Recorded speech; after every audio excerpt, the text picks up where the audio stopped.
Hola a todos, bienvenidos a nuestro segundo día de trabajo del Foro Forbes Perspectivas 2021, la ruta de la reactivación económica.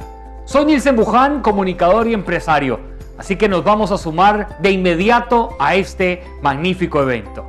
Sin más preámbulo, daremos inicio con la intervención de Ítalo Pizzolante, fundador de Pizzolante Estrategia más Comunicación, quien desarrollará el tema reputación y gestión de riesgos.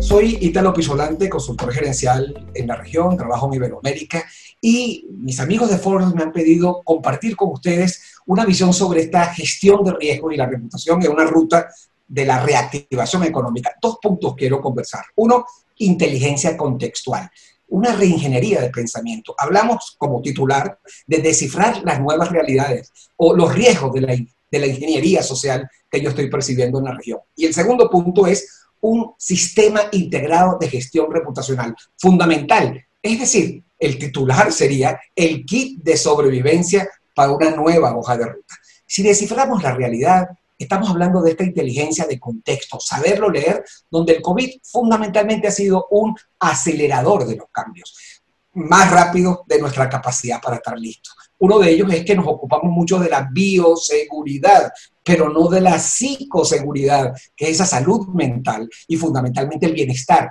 de nuestros colaboradores, foco fundamental de todas las investigaciones. Bill Gates ha dicho que esa virtualidad llegó para quedarse en una nueva condición, donde lo normal es la reunión remota, pero es que las empresas van a compartir espacios iguales porque se van a rotar entre ellas, porque la gente va a vivir fuera de las capitales y se va a ir de sitios donde estaban las oficinas, pero se va a socializar mucho menos en el trabajo y mucho más en la comunidad. Es decir, mayor activismo ciudadano. De lo que estamos hablando es de que la confianza en toda esta realidad se movió de lugar.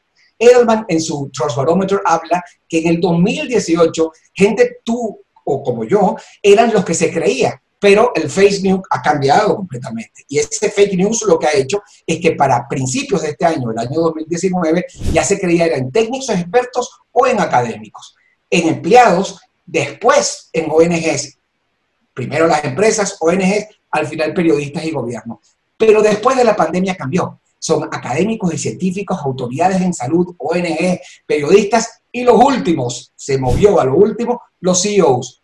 El 65% de la población a nivel mundial dijo, quiero CEOs activistas que lideren antes de que las regulaciones los obligan a hacer lo que tengan que hacer frente a las pandemias.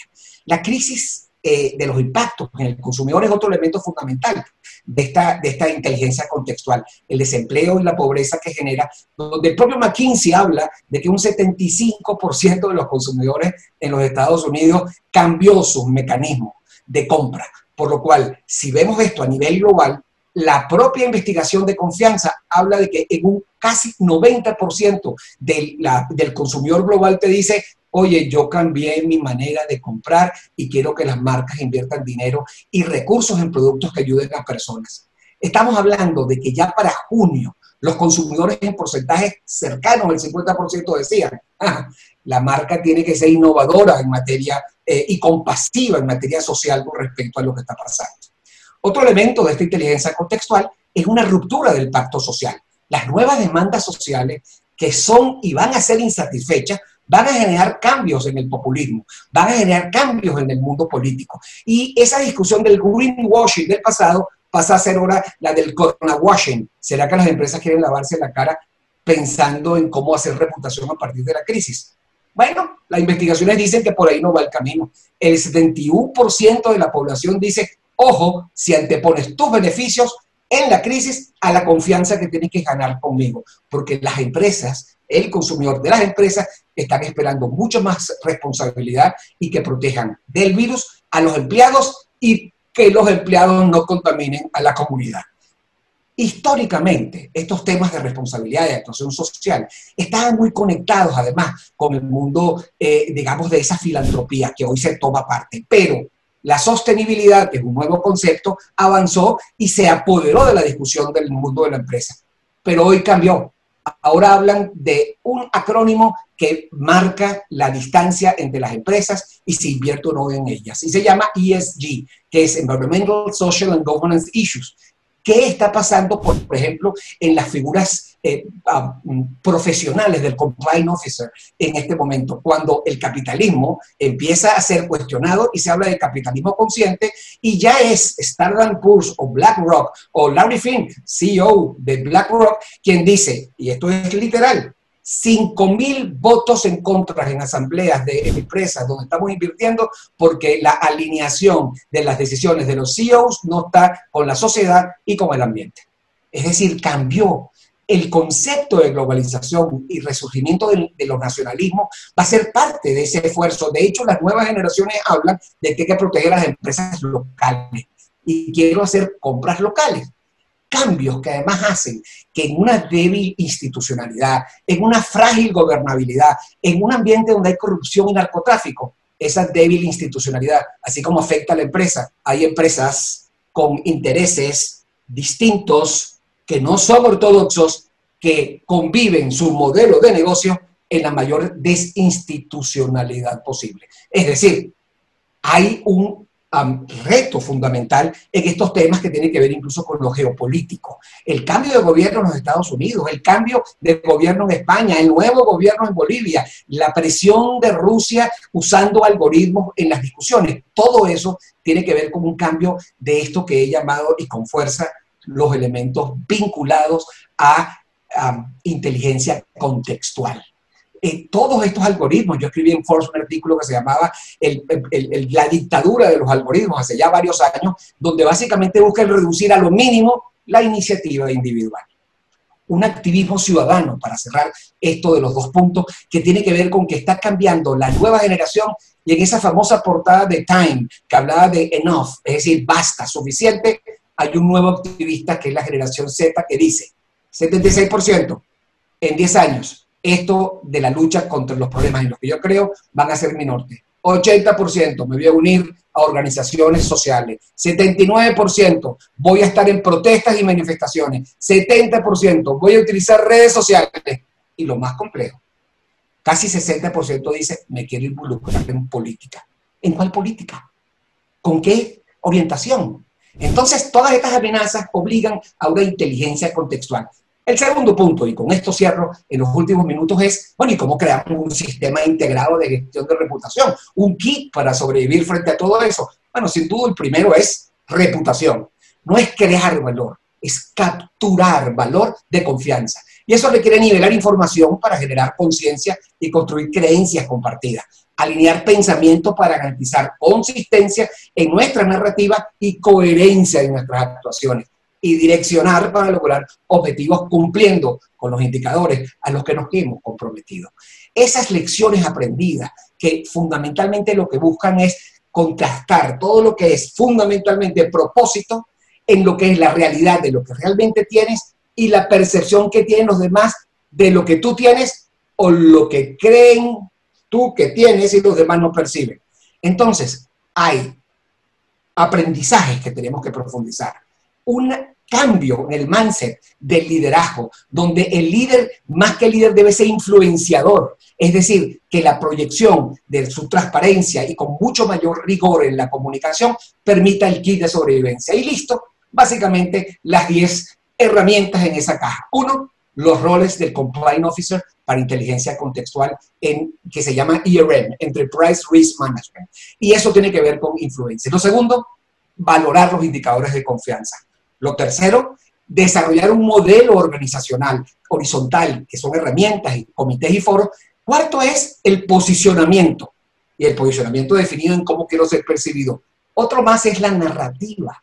Es pasar del storytelling al story doing. El storytelling bien desarrollado, pero que se vean acciones concretas, que esa realidad sea percibida.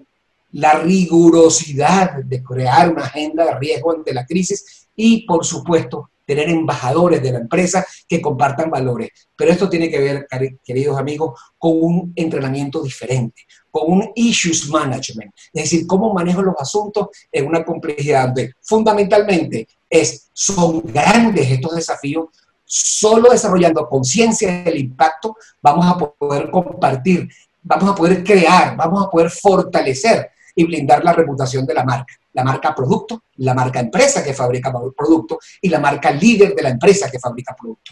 Dos titulares animaron mi reflexión: descifrar la realidad frente a los riesgos de la nueva ingeniería social. Y el segundo, un kit de sobrevivencia en una nueva hoja de ruta.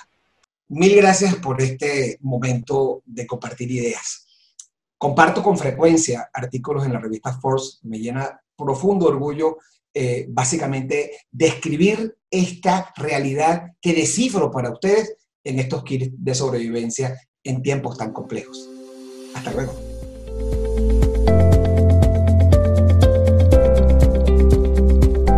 Continuamos. Ahora tenemos la participación de dos líderes de empresa que van a exponer de manera individual.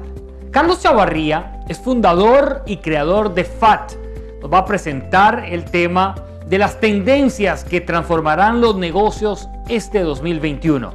Posteriormente contaremos con Andrés Echandi, director regional de Centroamérica, el Caribe y la región andina para Uber, quien nos va a presentar la tecnología como motor de reactivación y desarrollo económico.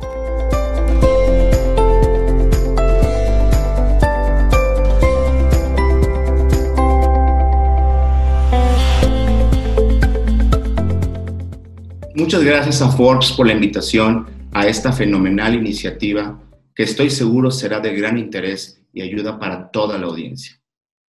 Según un estudio de Appgate, los daños por delitos cibernéticos pueden llegar a alcanzar los 6 billones de dólares para este 2021, mientras que en el tercer trimestre del año pasado, el incremento de fraudes electrónicos ya había crecido un 42%.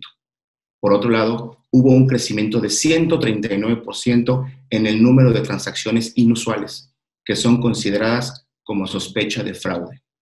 Datos de la industria dictan que cerca de 40% de las empresas pagan rescates y aproximadamente el 15% nunca recupera su información. Mi nombre es Carlos Chavarría, soy CEO de NAT Technologies y creador de la firma Autógrafa Digital, y hoy les hablaré de las 7 tech trends que transformarán los negocios en este 2021.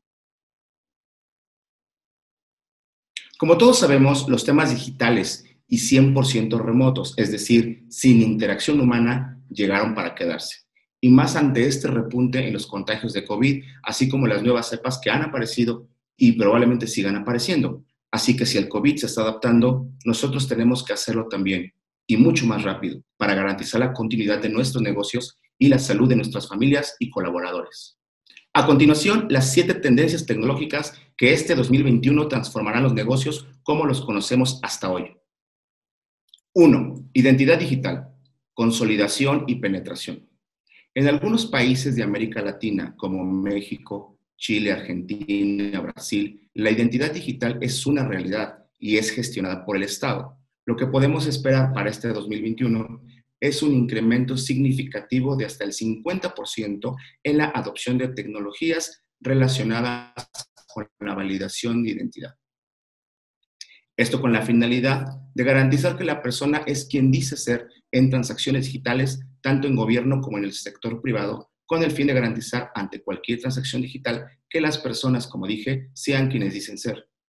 Sin duda, los servicios de validación de identidad tendrán que ser desarrollados o mejorados para todos los países y serán los gobiernos de cada país quienes tengan que proveer o mejorar estos servicios, ya que son ellos en primera instancia quienes tienen las grandes bases de datos biométricas de los ciudadanos, además de que tendrán que salvaguardar la protección de datos personales en beneficio de las personas. 2. Acuerdos digitales seguros. Hoy por hoy los acuerdos digitales entre al menos 2 partes se dividen en 2 grandes grupos: bajo riesgo valor y alto riesgo valor. Los primeros sin duda han avanzado en términos de digitalización debido al riesgo que corren las partes en su celebración.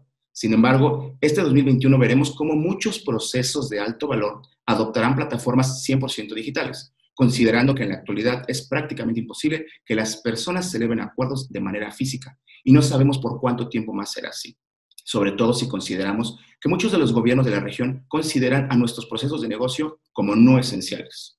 La buena noticia para la audiencia es que, por un lado, debido a que la mayoría de los gobiernos cuentan con estas bases de datos biométricas que he comentado, pueden proveer o ya lo hacen servicios de validación de identidad en línea. Y por otro lado, las firmas digitales o electrónicas ya están presentes en toda la región.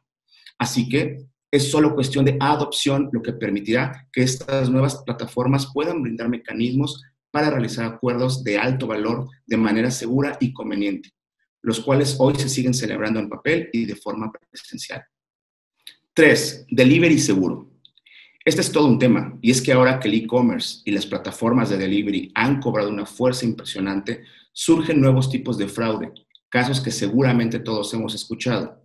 Hemos sido testigos de ejemplos como el del usuario que compra una laptop por internet y recibe una memoria USB, o el usuario que envía un sobre con algo muy importante y la otra parte simplemente no recibe nada, o aquel usuario que jamás recibe lo que compró, ya que alguien más lo recibió a su nombre y simplemente la plataforma lo da por entregado. Miles de estos casos han sido reportados en las diferentes redes sociales, así como en las mismas plataformas de ventas o delivery. Es por ello que este 2021 es imperante que dichas plataformas provean servicios de delivery seguro, basados en tecnología para la validación de la identidad biométrica y o firmas digitales o electrónicas. 4. Educación y salud digital. Este tema surgió a partir de la pandemia de forma temporal. Sin embargo, este 2021 se convertirá en algo permanente, no solo por el problema que estamos viviendo, sino porque es una necesidad imperante en toda América Latina. Desafortunadamente, estas plataformas surgen por un problema claro, pero pueden, y estoy seguro que lo harán, llevar la educación y salud a aquellas comunidades marginadas y que menos tienen. No será la primera vez en la historia que un problema detona un beneficio para algunos sectores de la población que requieren soluciones como estas. Confío en ello. 5. Propiedad digital segura. Ante el surgimiento de nuevos procesos digitales, los ladrones y defraudadores se han adaptado a esta nueva normalidad y han creado diversas formas de hacer propio algo que no les pertenece. Desde el sector inmobiliario hasta los servicios funerarios, pasando por el sector bancario, seguros y muchos otros. Este 2021, todos los ciudadanos debemos reclamar servicios de propiedad digital segura, de tal modo que estemos protegidos de que nadie nos pueda quitar lo que nos pertenece utilizando medios digitales. Son miles de casos los reportados en diferentes medios de comunicación en los cuales se apropia de lo ajeno de forma digital y lo peor, con soporte legal. En este sentido, blockchain nos brinda una plataforma abierta, sin fronteras y lo mejor, mucho más segura que cualquier buró en papel. 6. Fe pública notarial digital. Es sabido por todos que diversos procesos y acuerdos requieren ser celebrados ante un fedatario público para obtener plena certidumbre legal. Sin embargo, ante la pandemia, esto resulta muy complicado o genera riesgos de salud, entre otros. En este 2021 es momento que los fedatarios públicos se pongan las pilas, como decimos en México, y adopten nuevas tecnologías para que el buen trabajo que ejercen y el valor que agregan a los procesos de negocio dejen de ser presenciales de una vez por todas. Las plataformas tecnológicas no son el enemigo, son el aliado perfecto para que puedan digitalizar sus procesos de fe pública con la máxima seguridad para los usuarios. Es el momento perfecto para hacerlo. 7. Voto digital. Este es el tema de temas. Los disturbios en el Capitolio de inicios de este año son de dominio público y a pesar de ser un país de primer mundo y cuentan con proveedores de las mejor posicionadas y novedosas plataformas de participación ciudadana, se generó una gran inconformidad y dudas respecto al proceso de elección de presidente en 2020. Es aquí donde surge la duda. ¿Por qué no tienen o tenemos un voto electrónico digital? Diversas voces se han pronunciado en favor y en contra de mecanismos digitales del voto ciudadano. Lo que no queda claro es por qué los gobiernos de los países no utilizan y lanzan plataformas digitales, por ejemplo, basadas en blockchain. ¿Es un tema de resistencia al cambio, desconfianza, adopción o simplemente se busca mantener el control? Hoy por hoy los mecanismos de seguridad basados en blockchain son más seguros que cualquier mecanismo centralizado que pudiera existir en el mundo, debido a la propia naturaleza de esta plataforma. Entonces, creo que 2021 y todo lo vivido recientemente presionará de manera muy fuerte para que el voto electrónico digital sea una realidad, Y si los gobiernos de los países no lo hacen, seamos de iniciativa privada quienes lo propongamos. Como siempre, no esperemos a que el Estado dé el primer paso, porque puede ser que nunca lo den. El voto digital no solo tiene que ver con la democracia, tema en el que no pienso opinar ya que no es mi ámbito y mucho menos soy experto, pero lo que sí nos afecta a los negocios son los cambios macro y microeconómicos que derivan de una elección. Todos hemos vivido las fluctuaciones del tipo de cambio derivadas de las elecciones en países que ni siquiera son el nuestro. Es momento de confiar y adoptar la tecnología por el bien de la sociedad, la democracia, la economía y nuestros negocios, para poder continuar brindando empleo y una mejor calidad de vida a todos, pues lo merecemos. Esta es la información sobre nuestra visión de las 7 tendencias tecnológicas que transformarán los negocios en este año. Espero que esta información sea de utilidad para todos ustedes. Naat Technologies es una empresa proveedora de este tipo de soluciones y esperamos con mucho gusto poder ayudarles a transformar sus negocios de forma positiva en este 2021. Muchas gracias y que Dios los bendiga.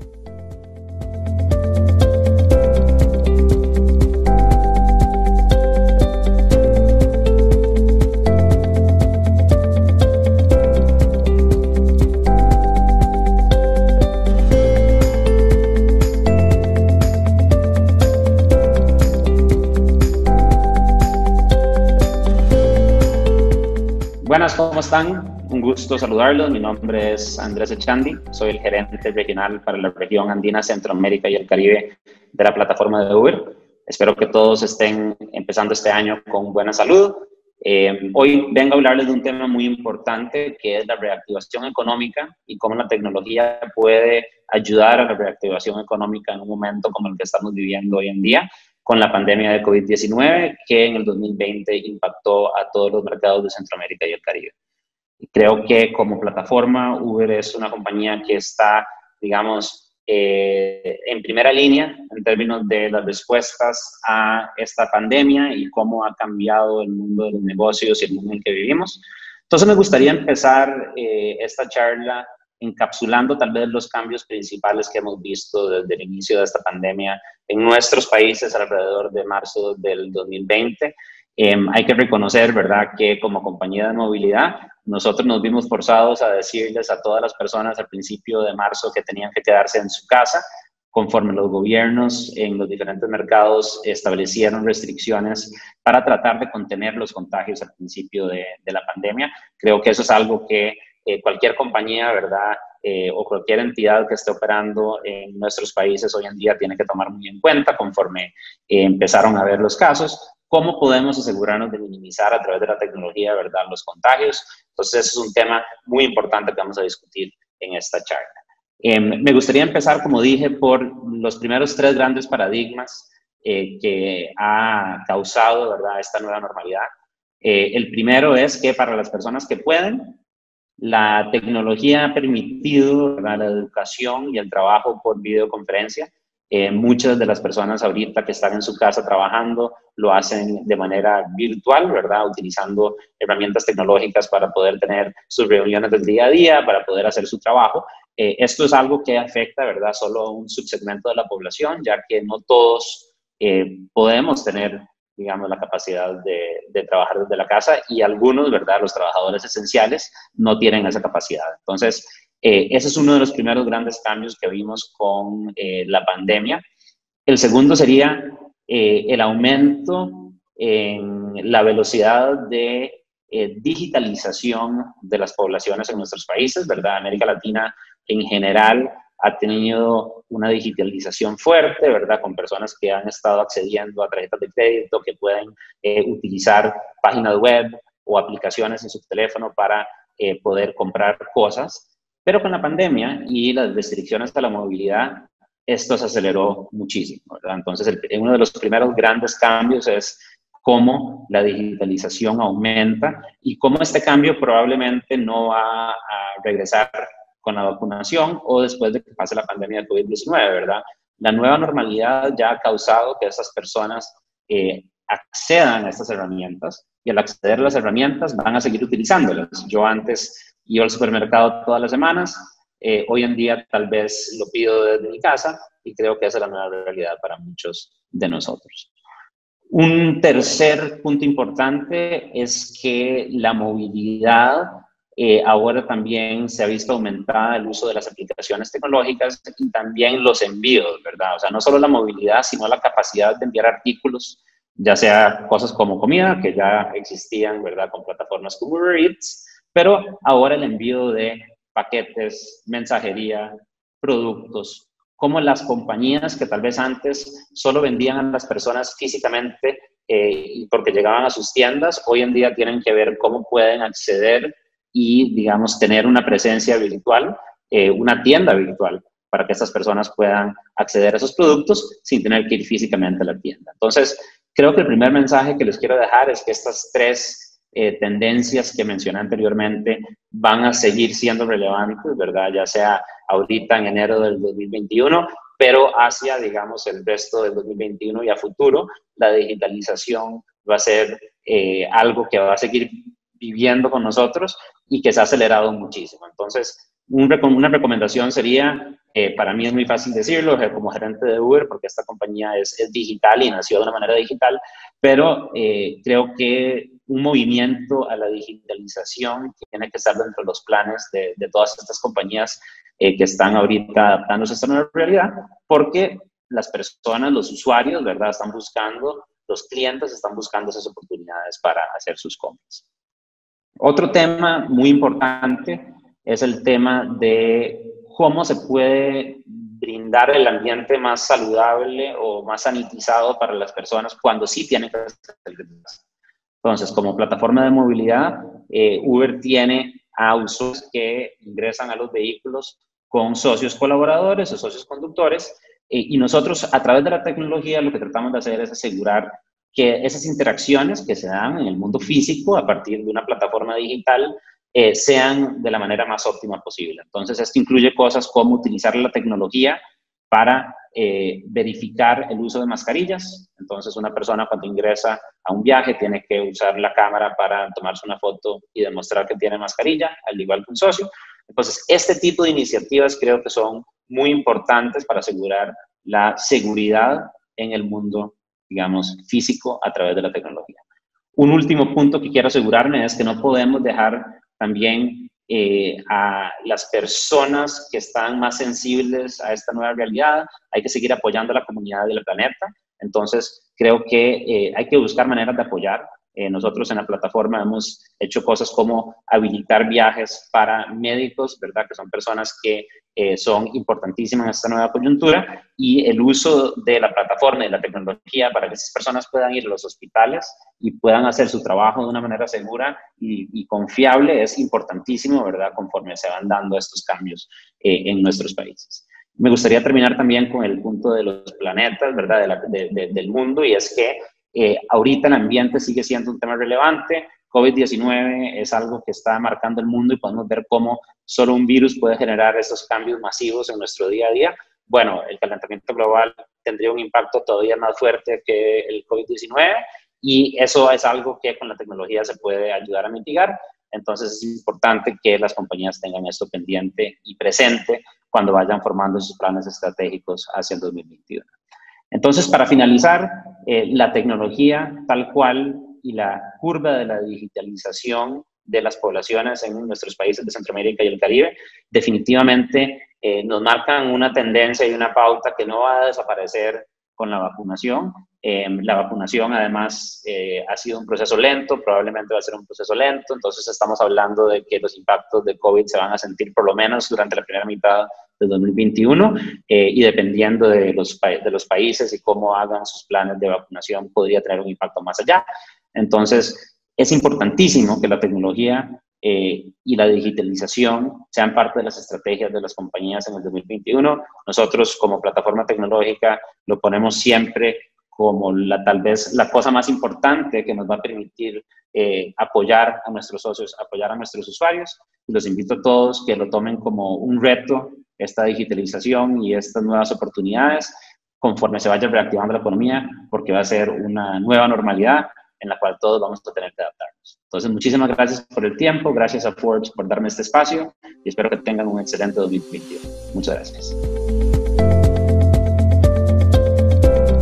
Gracias por continuar con nosotros en el foro Forbes Perspectivas 2021, la ruta de la reactivación económica.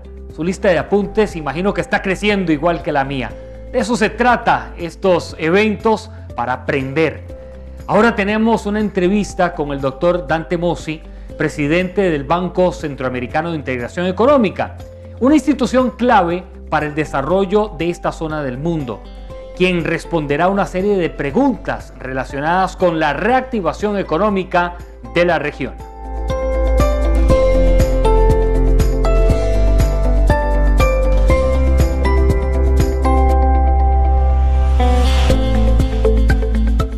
Hola, ¿qué tal amigos? Mi nombre es Roberto Arteaga, soy editor adjunto de Forbes Centroamérica y es un placer darles la bienvenida a este foro hablando precisamente de la reactivación económica de la región.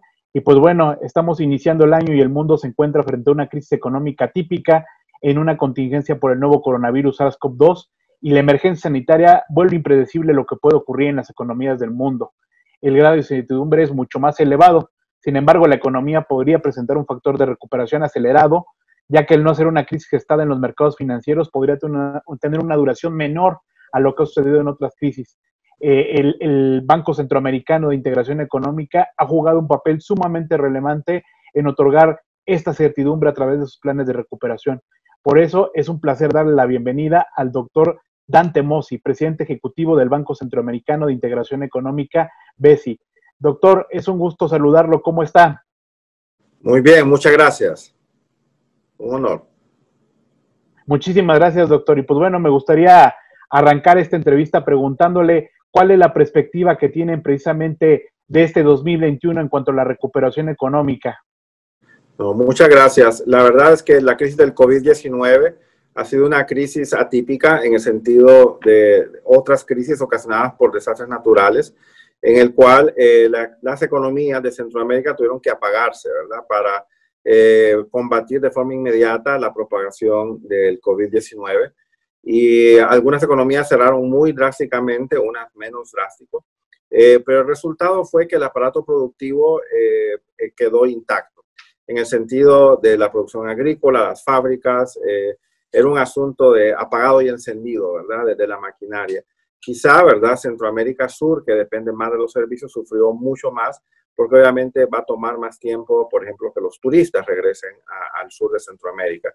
En todo caso, lo que es importante destacar es que con la reapertura gradual que ha dado Centroamérica, hemos visto cómo los indicadores económicos están respondiendo muy positivamente y quizá retornar a la nueva normalidad va a tomar unos 2-3 años, pero sí creemos que el 2021 va a ser un año donde el crecimiento volverá a ser positivo, lo cual es una señal, pues, que particularmente las economías que producen bienes agrícolas o que venden al mundo bienes relativamente competitivamente, les va a ir bien. Y eso es lo que hemos visto en los países que han abierto tempranamente. Así que somos optimistas, ¿verdad?, que con el apoyo financiero del BCE, tanto al sector privado como al sector público, para llenar ese espacio de los ingresos fiscales que se esfumaron, ha sido pues una palanca que le va a permitir retornar a esa nueva normalidad en el 2021.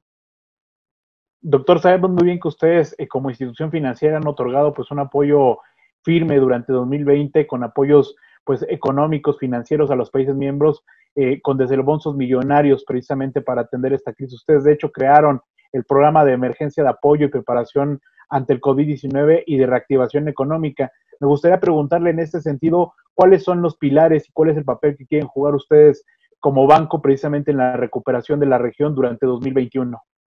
Sí, bueno, dos pilares, ¿verdad? Uno, realmente contener la emergencia sanitaria, que comenzó con donativos en el momento más difícil, donde todo el mundo estaba demandando insumos de pruebas de COVID-19. Gracias a nuestro socio Corea, fue posible adquirir, no solamente en tiempo, sino que en precio, test de COVID-19. Y de alguna manera pusimos un piso, ¿verdad?, en el precio de estos tests, y lo cual vino pues a aliviar en el corto plazo una situación realmente triste, ¿no? Porque no se podía saber el tamaño del contagio si no se hacían las pruebas adecuadas. Y por otro lado, pues ya viéndolo a la luz al final del túnel, es el financiamiento para la compra de la vacuna contra el COVID-19, en el cual el BCE ha sido el primer banco multilateral en emitir bonos temáticos para la vacunación. Ya hemos emitido 2 veces en el mercado japonés, 2 bonos de $50 millones y que resultaron a tasas muy competitivas de LIBOR más 10 puntos base o similar, lo cual vamos a pasar a costos muy reducidos a nuestros países en el esfuerzo de comprar la vacuna. Lo segundo, ¿verdad? El segundo pilar es realmente ese espacio perdido que los países tuvieron, que dependen de los ingresos tributarios, de los impuestos que paga el sector privado, pero al apagarse el sector privado, temporalmente los gobiernos se quedaron sin los recursos necesarios para funcionar, en especial cuando era necesaria una respuesta de ellos, particularmente para los pobres urbanos que no tenían acceso a alimentos.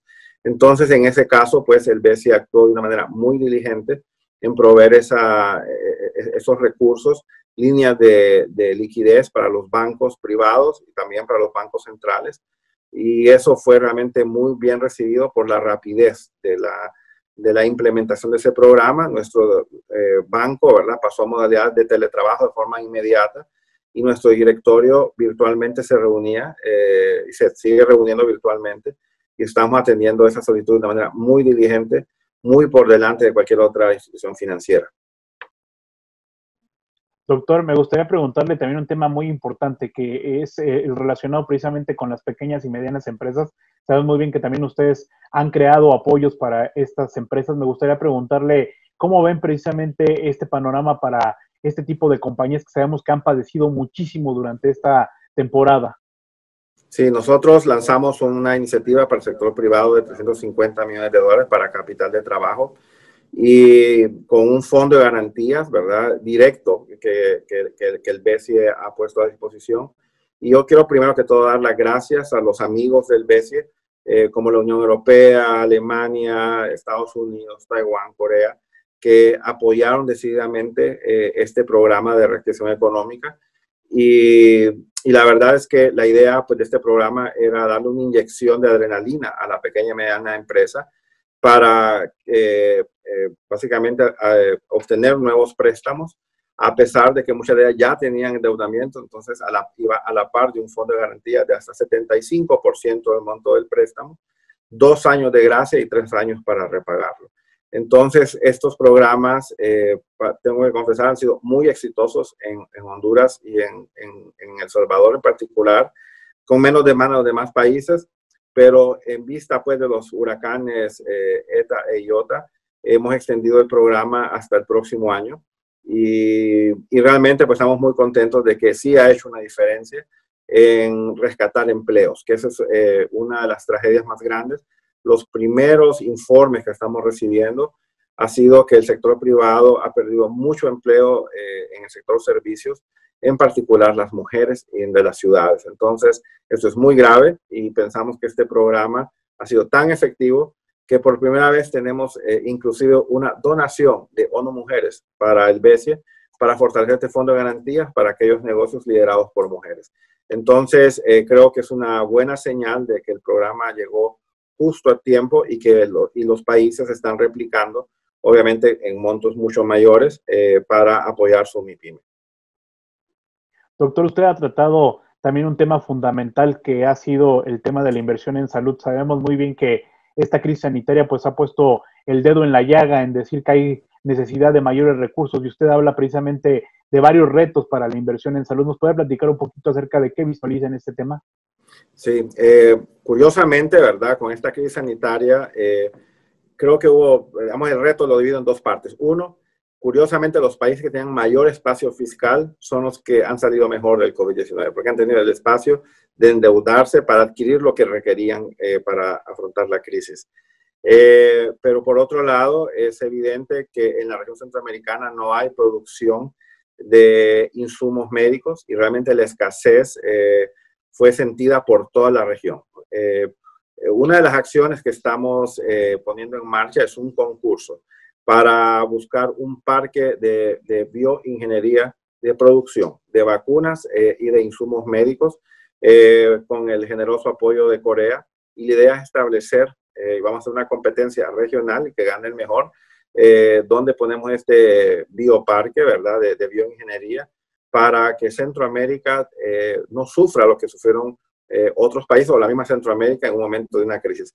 Hoy fue el COVID-19, mañana lastimosamente van a haber otras sorpresas y tenemos que estar preparados y simplemente no lo estamos. O sea, realmente fue una situación desesperante. Yo realmente me sorprende del liderazgo de Centroamérica en el sentido de pensar como un bloque y poder realmente hacer una diferencia, y la confianza en el BCE en que podamos dar ese apoyo a la región en cómo salir de una buena vez de esta crisis sanitaria. Doctor, sé que usted tomó posesión precisamente de su cargo, si no me equivoco, en diciembre de 2019, ¿es correcto? 2018. De 2018.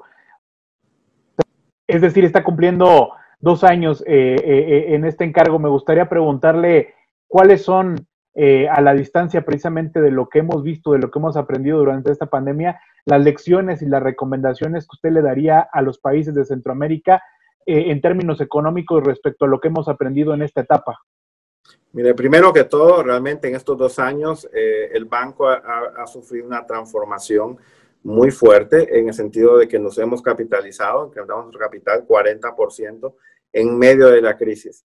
Y yo creo que la razón de ser de este banco en su creación en 1960, cumplimos 60 años este año, 2020, ha sido casualmente que a la hora, como dicen, de las crisis, de las grandes necesidades, el Banco de Centroamérica le va a responder a Centroamérica de manera inmediata, sin cuestionar ese apoyo. Entonces creo que la gran lección es: crean en su banco de Centroamérica, que está diseñado para ayudarles en los momentos difíciles. En los momentos fáciles tendremos menos negocio quizá, pero está bien. Pero la gran lección es hay que mantener un manejo prudente de las finanzas públicas. Nuevamente, los países que lograron mantener su macro estable llegando a esta crisis, les ha ido relativamente mejor que los que no la tuvieron. Y quizá la lección número 3 es que tenemos que pensar en serio nuestros sistemas de salud pública y pensar, ¿verdad? Que yo cito ejemplos, veamos en el tema de la compra de los test de COVID-19, que realmente es necesario tener una educación de calidad en la región para inclusive poder entender qué necesitamos comprar, qué necesitamos producir en la región para salir de esto. Yo creo que la innovación realmente es una necesidad que la región centroamericana necesita adoptar. Tenemos que hacer un salto cualitativo, no solamente tener la capacidad financiera de adquirir, sino también la capacidad financiera para permitir a nuestras economías que innoven y estén más cerca del mundo. Nuestros mercados tradicionales como Estados Unidos y Europa, que son muy importantes, se vieron de alguna manera opacados por la importancia del mercado regional. Y eso es una lección que yo me gusta citar.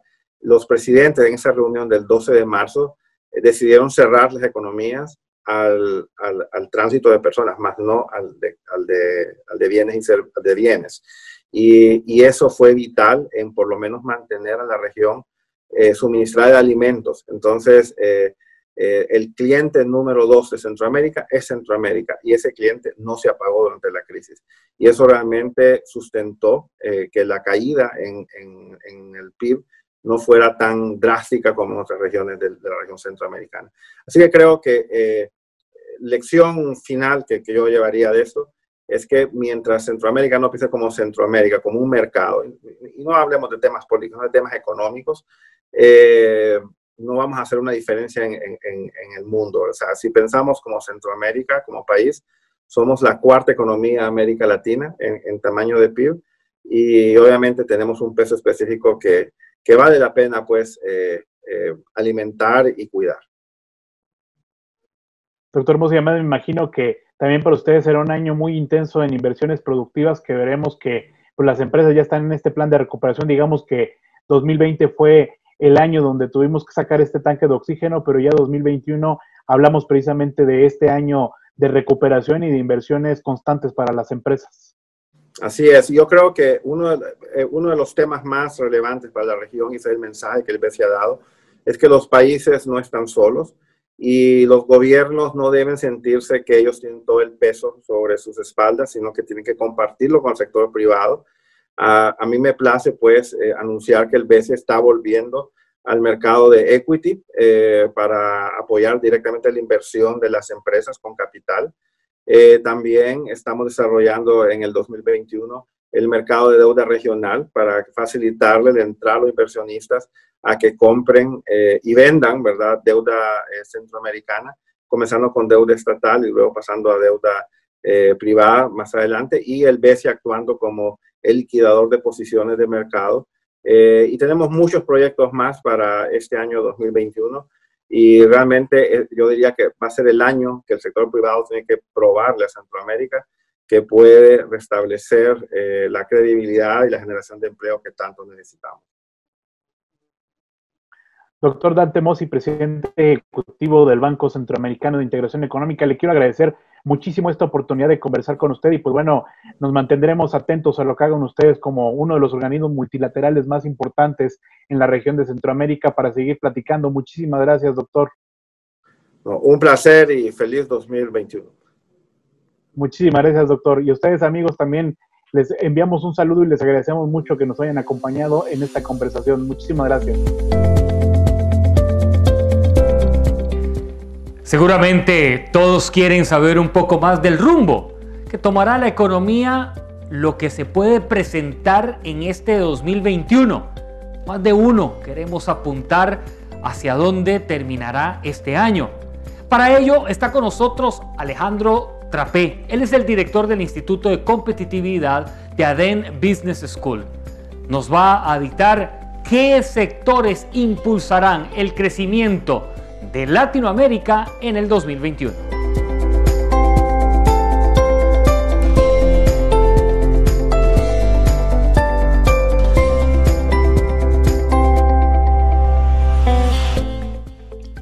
Hola, ¿cómo están?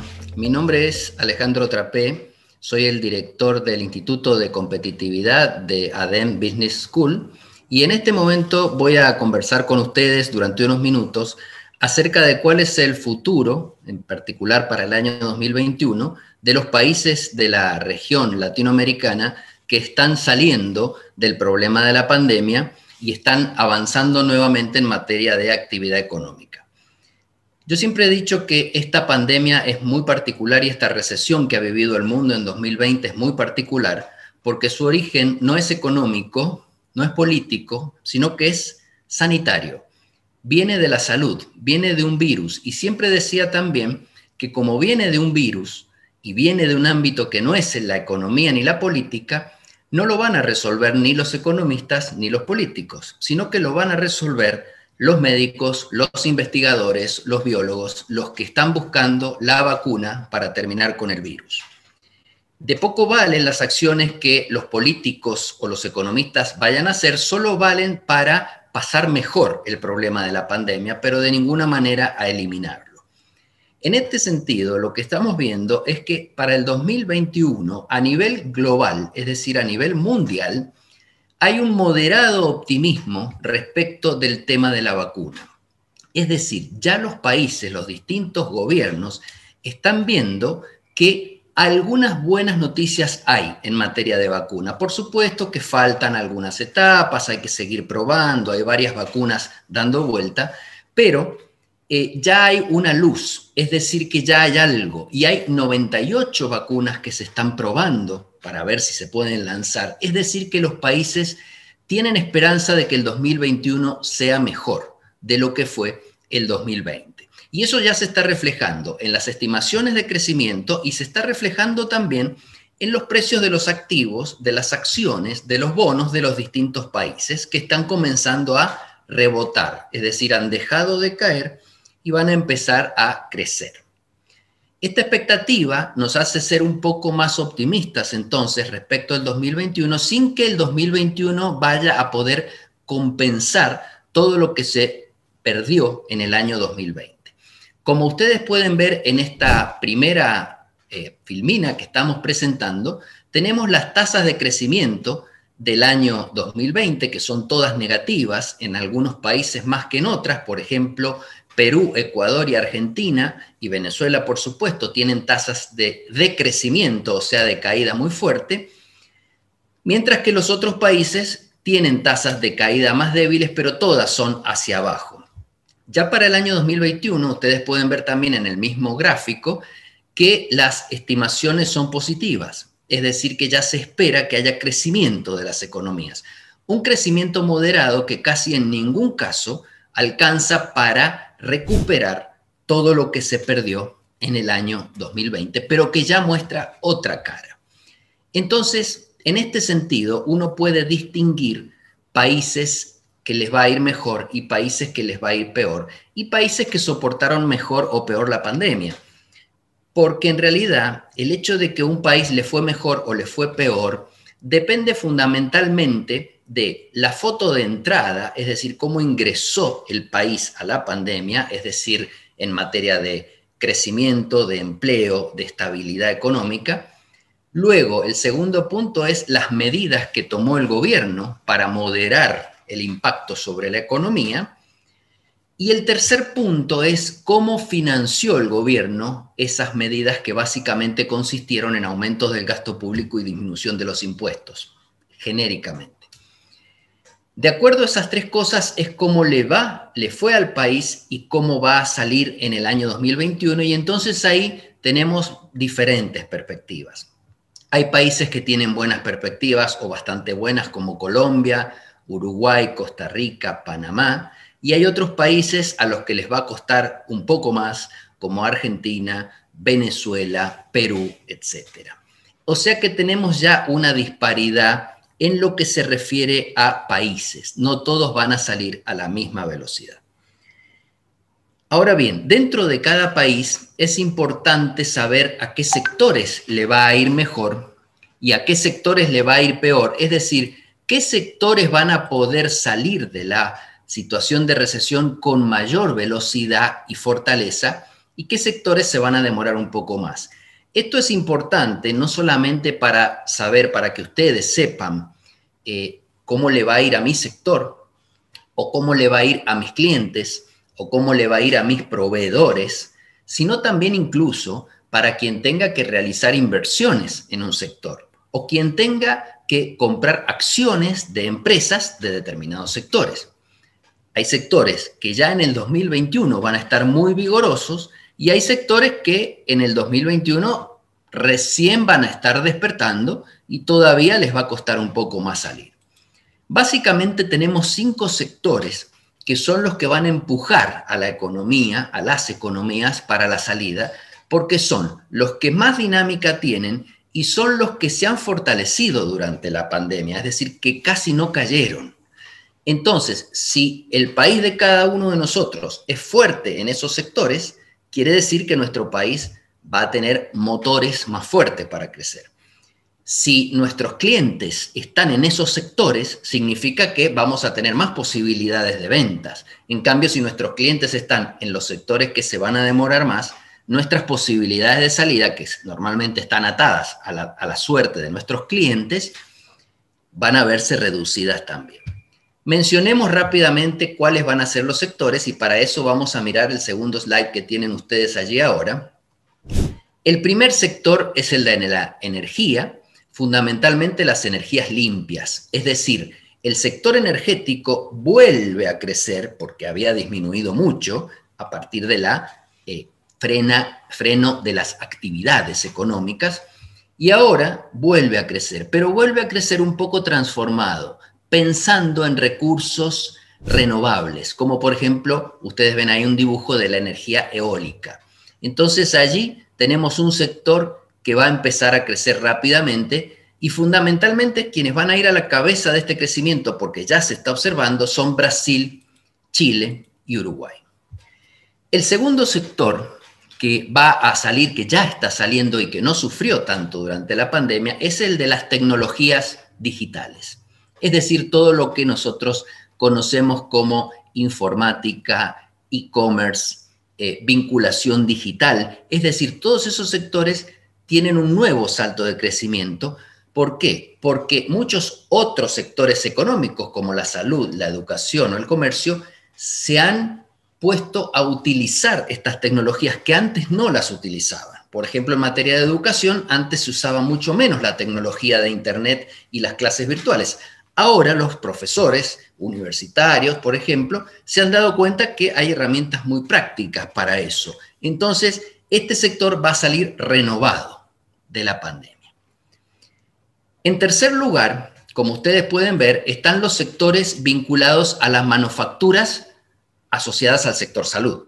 Es decir, pensemos en medicamentos, por ejemplo, y pensemos en equipamiento. La pandemia nos ha mostrado, en particular a los países latinoamericanos, que estábamos pobres en equipamiento hospitalario. Entonces, estas inversiones seguramente van a venir. Y también el tema medicamentos, porque aparece una figura que muchos de los expertos están hablando para la pospandemia, que es lo que se llama la hipocondría social, es decir, el temor a nuevas enfermedades. El cuarto sector va a ser el de la bioeconomía, es decir, la economía de los sectores como la agricultura o la agroindustria, que van a sufrir transformaciones importantes a partir de las inversiones y van a salir más rápidamente. Y el último sector es el de la economía circular, es decir, este concepto de economía que utiliza mucho las ideas de reusar, reciclar, es decir, volver a utilizar recursos y no desperdiciar recursos. Estos van a ser entonces los sectores que van a ser motores de la economía latinoamericana en 2021. Como decía recién, y para ir cerrando, si su país tiene fortalezas en estos sectores, va a ser un país que va a salir más rápidamente. Si sus clientes pertenecen a estos sectores, a su empresa le va a ir mejor. Si sus proveedores están en esos sectores, a su empresa le va a ir mejor. Caso contrario, cuando estemos revisando otros sectores, vamos a tener más lentitud en la salida. Es cierto que todos los sectores de la economía van a cambiar de signo, es decir, van a empezar a salir, pero van a haber algunos, como decía, que lo van a hacer más rápido y otros más lento. Y con esto cierro esta presentación que espero que les sirva y les sea de utilidad para comprender mejor y situarse en cuál es el escenario y el marco de referencia para las siguientes actividades de este evento. Muchísimas gracias.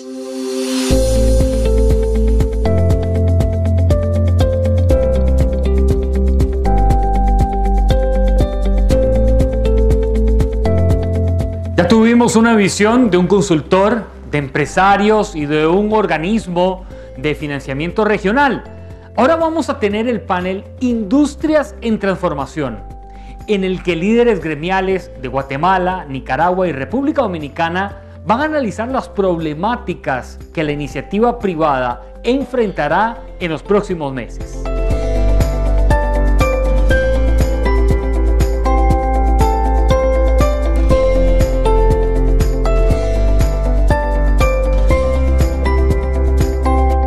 Gracias por estar con nosotros en el Foro Forbes, la ruta de la reactivación económica, el cual es transmitido en las plataformas digitales de Forbes México, Centroamérica y Colombia.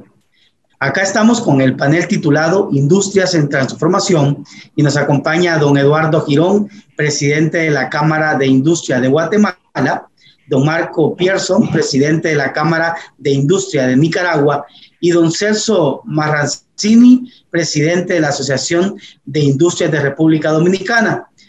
Vamos a empezar este panel con una muy buena representación de los industriales de la región y para ello me gustaría plantearles, para quien guste respondernos, ¿cuáles son las industrias con más potencial de crecimiento en este año 2021?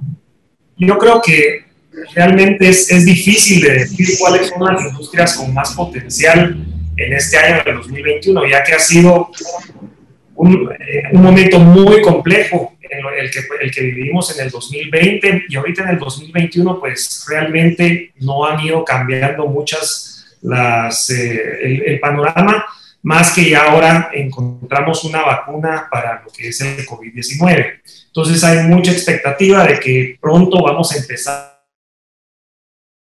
de lo que veníamos viviendo previo al 2020. No obstante, pues este año ha marcado muchos cambios en todo lo que hemos vivido, nuestra manera de interactuar como humanos, y realmente hemos visto cómo ciertas industrias han ido transformándose para poder contrarrestar todos estos problemas que hemos tenido. Hemos visto cómo el e-commerce ha florecido en estos momentos, ya que la gente ha estado tratando de evitar un acercamiento social. Entonces ha optado por ir hacia servicios de logísticas distintas, como lo que es un Uber Eats, por ejemplo, para poder obtener alimentos. Otras plataformas que nos ayudan a llevar el supermercado a las personas para que se puedan quedar en casa. Entonces, ha venido una evolución girando hacia industrias de que mantienen cierto distanciamiento social. Ahora, las necesidades básicas humanas no cambian.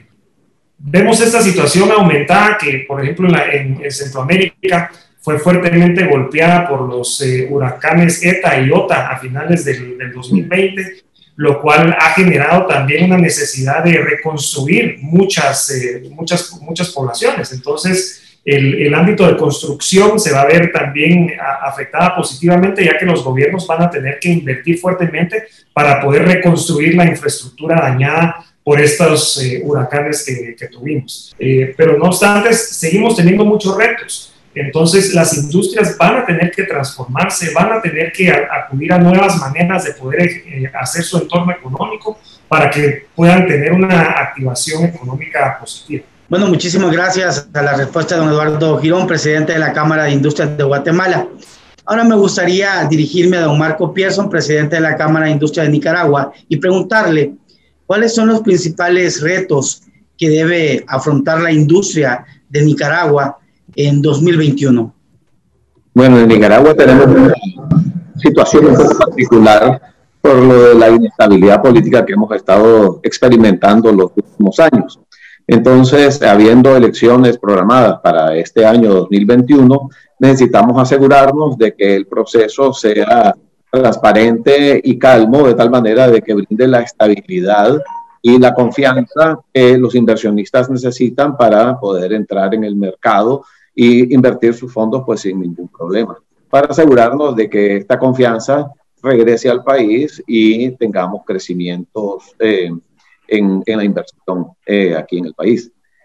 Ya tenemos programado de que sí va a haber crecimiento en la inversión, entonces la gente está positiva hacia este futuro, aunque sabemos pues que siempre es difícil con lo que se refiere a la política, pero hay buenas expectativas de que los problemas se van a poder resolver y vamos a poder salir adelante. Ahora me gustaría dirigirme a don Celso Marrancini, presidente de la Asociación de Industriales de República Dominicana. ¿Cuáles son las propuestas para reactivar la industria en su país y tomando en cuenta el contexto inicio de un nuevo mandato presidencial con el presidente Abinader, en donde podrían surgir algunos encuentros, algunas planificaciones, algunas muestras de buena voluntad entre el nuevo presidente y los industriales de República Dominicana? En concreto, señor Marrancini, ¿cuáles son las propuestas de la asociación que usted representa para reactivar la industria de República Dominicana? Muchas gracias, Diego, y un saludo para todos desde la Asociación de Industria de la República Dominicana. Bueno, pues como sabemos, este es un año de transición y en el caso de la República Dominicana, tuvimos un cambio de gobierno a partir de agosto del año pasado y desde el inicio hemos iniciado con un trabajo con mucha apertura de parte del gobierno, mucho énfasis en reactivación de los sectores económicos, sobre todo con un enfoque en mantener la confianza de la economía y del mercado cambiario. Se trabajó un proyecto de ley que ya fue promulgado por el presidente en los primeros días de enero para fomentar la industria desde el punto de vista de la reinversión de utilidades y atraer inversiones a las industrias para adquirir nueva maquinaria, nueva tecnología y poderse adaptar con más éxito a la industria 4.0, que es uno de los nuevos cambios acelerados que nos trae todas las lecciones aprendidas por esta pandemia del COVID-19, y también con un enfoque muy fuerte en que la industria local se pueda enlazar mejor con otros sectores de la economía, como el turismo, que es muy fuerte en República Dominicana y ha sido muy afectado. Las zonas francas, que es un sector netamente exportador, y otros sectores de la economía como el agroindustrial, que es un sector también con una vocación exportadora.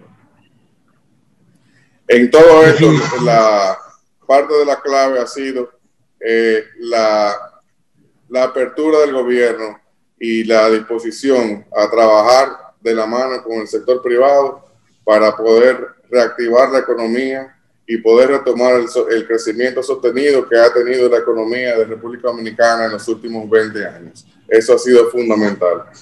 También se ha hecho mucho énfasis en el fortalecimiento de la institucionalidad para poder anclar esas inversiones y poder crecer en atracción de inversión extranjera y local para la reactivación económica y para poder adaptarnos a todos los cambios que tiene ya el mundo con esta crisis del COVID-19. Claro que sí. Gracias, don Celso Marrancini, presidente de la Asociación de Industriales de República Dominicana. Como bien saben, el panel el nombre es Industrias en Transformación, y en el actual 2021 nos encontramos en la época de la inmediatez, en donde la industria intensiva será más competitiva, o donde las nuevas industrias, los nuevos materiales, los nuevos actores definirán el rumbo de la industria. En este sentido, además, en el marco de que la gran mayoría de los países de Centroamérica cumplen el bicentenario de su independencia, se hace propicio hacer una revisión a nivel regional sobre la integración, y la integración desde los negocios, desde las industrias. Quería pedirle a cada uno de ustedes, don Eduardo, don Marcos y don Celso, si pudieran en un breve tiempo contarnos cuáles son los principales retos que debemos enfrentar, o debe enfrentar, perdón, la industria de la región para trabajar de manera integrada. Muchas gracias, Diego. Fíjate que yo creo que los principales retos que vemos cuando queremos formar una integración centroamericana ha sido, número uno, qué tan fuerte es y qué tan positiva es la relación público-privada en cada uno de los países que están velando por una integración económica. Como bien decía el señor Celso, cuando el sector privado trabaja de la mano con el gobierno, las cosas tienden a ir positivamente hacia adelante. Pero cuando hay una discrepancia o una pugna de cierta manera entre lo que es el sector privado y el gobierno, es donde las cosas se suelen entrampar. Porque, seamos honestos, el beneficio de una integración viene hacia las empresas y viene hacia toda la población. Los gobiernos es donde tienden a celar ciertamente un poco las barreras o fronteras que tenemos actualmente por temas de recaudación o lo que pueda existir en cada país.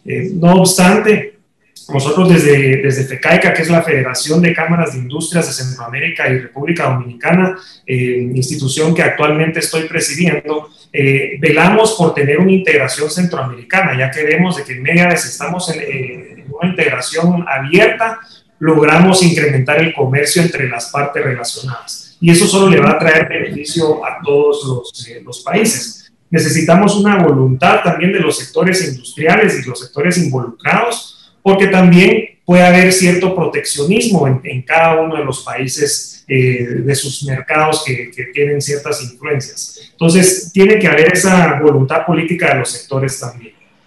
Tenemos que tener realmente políticas que nos permitan hacer una transición de no solo personas, sino que también de mercaderías entre los países, como lo que hemos visto que ya está funcionando muy bien entre Guatemala y Honduras. Guatemala y Honduras están ya con una unión aduanera muy funcional. Está en proceso de integrarse San Salvador, pero hemos visto de que el comercio tanto en Honduras como Guatemala ha incrementado significativamente, reduciendo los costos de transporte y de exportación e importación entre ambas partes, y creemos de que esa integración, teniendo todos los países centroamericanos integrados, pues va a ser de beneficios para toda la población, que es una población de prácticamente 50 millones de habitantes. Nosotros creemos también en Nicaragua de que la inversión en infraestructura es clave para facilitar lo que Eduardo menciona. O sea, necesitamos agilizar el tránsito entre un país y otro, y si tenemos esfuerzos coordinados en que la infraestructura se da para que tengamos esa agilidad en el tránsito entre los mercados, vamos a tener un mayor éxito.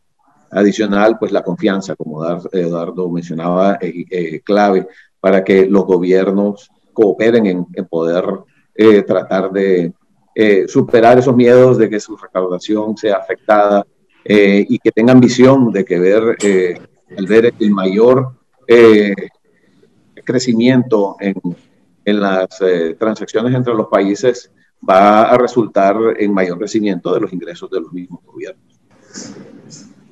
Yo creo que la oportunidad que tiene Centroamérica y República Dominicana es gigante, sobre todo cuando se compara a las diferencias que puedan haber del pasado.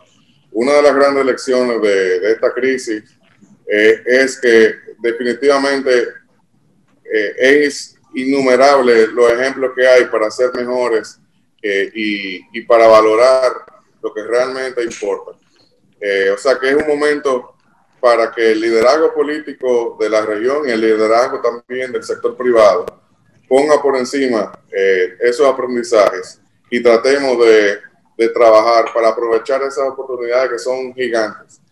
Solamente con hablar de todo el cambio que hay en la cadena de suministro global, donde muchas empresas transnacionales, muchos países se han dado cuenta de lo importante de tener una cadena de suministro más robusta, donde todos estos cambios también de la industria 4.0, del comercio digital, pues para Centroamérica y el Caribe hay una oportunidad enorme de poder atraer como base productiva gran parte de lo que logró hacer Asia hace 20, 30 y 40 años en base a un trabajo estratégico y en base también a un trabajo con el liderazgo político y económico. O sea que realmente es un momento para hacer un llamado y para todos trabajar en ese sentido, porque hay mucho más que ganar que cualquier diferencia que podamos tener del pasado.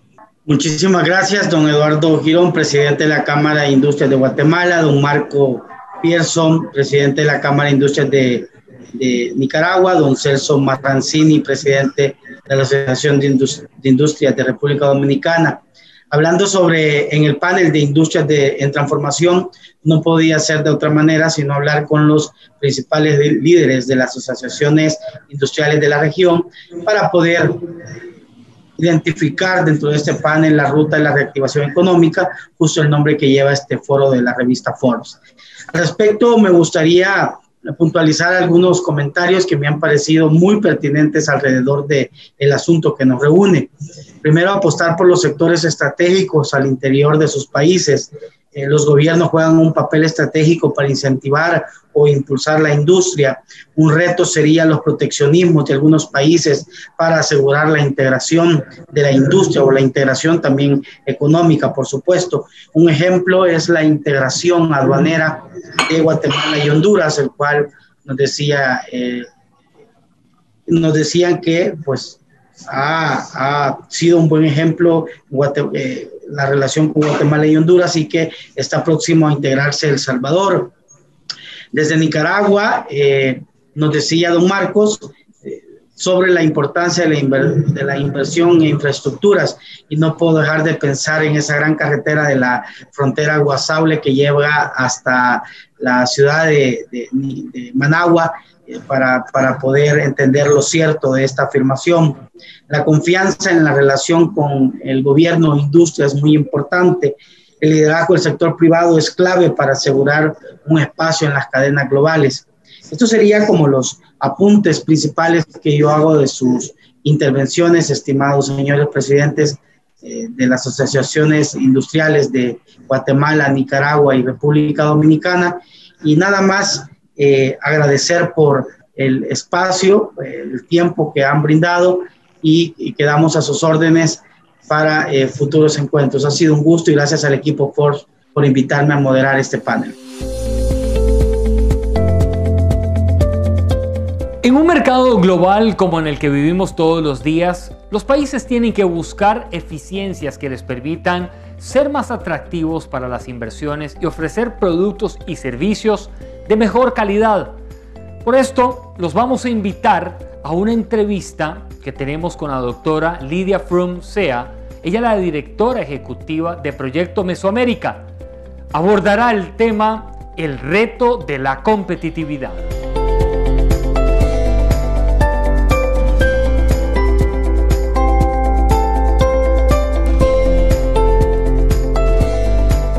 Estamos en un bloque más de nuestro foro Forbes Perspectivas 2021. Tendremos una conversación con la doctora Lydia Fromm Sea, quien es directora ejecutiva del Proyecto de Integración y Desarrollo de Mesoamérica, hablando sobre los retos de la competitividad en la región. ¿Qué tal, doctora? ¿Cómo se encuentra? Me da mucho gusto acompañarle, Israel, como también acompañar al público que participa en Forbes. Doctora, me gustaría saber cuál es su opinión sobre los retos que tiene la región en cuanto a este tema tan importante como es la competitividad.